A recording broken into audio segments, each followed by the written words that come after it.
Erling Haaland lahir di Leeds, Inggris, tapi dibesarkan di Norwegia. Sejak kecil, ia sudah terkenal berbeda.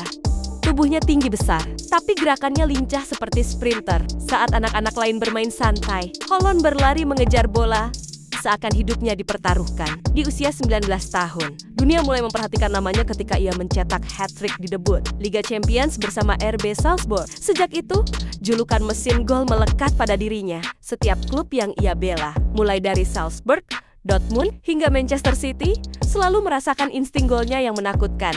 Haaland tidak hanya soal kekuatan, tapi juga disiplin latihan luar biasa. Ia menjaga pola makan, tidur teratur, bahkan melatih pernapasan layaknya atlet profesional lain. Kini, setiap kali Haaland berdiri di depan gawang, lawan tahu hampir mustahil menghentikannya. Dari Norwegia yang jarang melahirkan legenda sepak bola, lahirlah sang mesin gol yang ditakuti seluruh Eropa.